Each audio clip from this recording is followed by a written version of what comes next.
आज मुझे जल्दी स्कूल जाना था क्योंकि मेरे वालिद को कहीं जाना था और उन्होंने मुझे रास्ते में छोड़ दिया। मैं स्कूल के कैंपस में दाखिल हुआ। इस वक्त तक सिर्फ सिक्योरिटी आई थी। मेरी क्लास दूसरी मंजिल पर थी। राहदारी के आखिर में एक बोली की खिड़की भी थी। गैर मामूली तौर पर खिड़की खली थी और दालान में हल्की हुआ चल रही थी। मैं अपनी क्लास में गया और आखिरी बेंच पर बैठ गया जो मेरी पसंदीदा सेट है। मैंने अपनी ड्राइंग बुक खोली और अपनी पेंसिल खींचने के लिए ली, लेकिन मेरा दिमाग खाली था। मैंने फिर किताब बंद की और बाहर देखने का फैसला किया। मैंने खिड़की खोली और आसमान की तारीफ करने लगा। जब मैं बाहर देख रहा था तो मैंने स्कूल के ग्राउंड में किसी को देखा। मैंने सोचा कि ये वालिदैन हैं और सोचा कि वो इस वक्त क्यों आए हैं। मैं हड़बड़ा कर रह गया जब इस आदमी ने मुझे बाहर से देखा।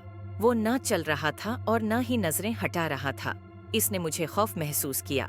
मैंने फौरन पीछे हटकर खिड़की बंद कर दी। जैसे ही मैंने खिड़की बंद की, क्लास रूम का दरवाजा बंद हो गया।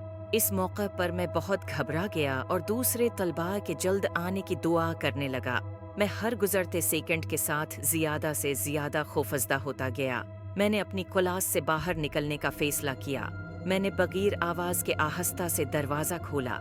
इस वक्त हल्की हवा की आवाज खौफनाक थी। मैंने सिर्फ खिड़की के फ्रेमों पर खून देखने के लिए बाहर झांका। मैंने महसूस किया कि मेरा दिल एक धड़कन को छोड़ रहा है। मैं चीखा नहीं, बस घूरता रहा। मैं दूसरी तरफ देखने से भी बहुत डरता था। मैं अपनी इंगलियों के सरू पर सर्दी महसूस कर सकता था। मेरे पास पहली मंजिल पर भागने और स्कूल से बाहर निकलने के सिवा कोई चारा नहीं था। मैं छोटे छोटे कदम था कर पीछे मुड़ा और भागने लगा। मैं सीढ़ियों पर पेंच कर रख गया। इन सब पर खून था। मेरी सांसें अखड़ने लगी। मेरे जिहन में कुछ बोला। मैंने अपने जूते उठाए और सीढ़ियों की तरफ जाने लगा। मेरे हाथ कांप रहे थे। मैंने अपने होंठ काटे क्योंकि मेरे पांव ताज़ा खून से राब्ते में आए। मैं आहिस्ता आहिस्ता नीचे जाने लगा। जब मैं तकरीबन आधी सीढ़ियों पर पहुंचा तो मैंने अपने चारों तरफ एक जानलेवा चीख सुनाई दी। मैं आंखें बंद करके खामोशी से रोने लगा। मैं नीचे जाता रहा। मैं पहली मंजिल पर पहुंचा।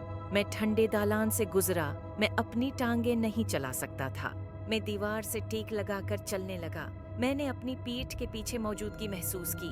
मैंने पीछे मुड़कर देखना चाहा, लेकिन मुझ में हिम्मत नहीं थी। मुझे कुछ करीब आता हुआ महसूस हुआ। मैं भागने लगा।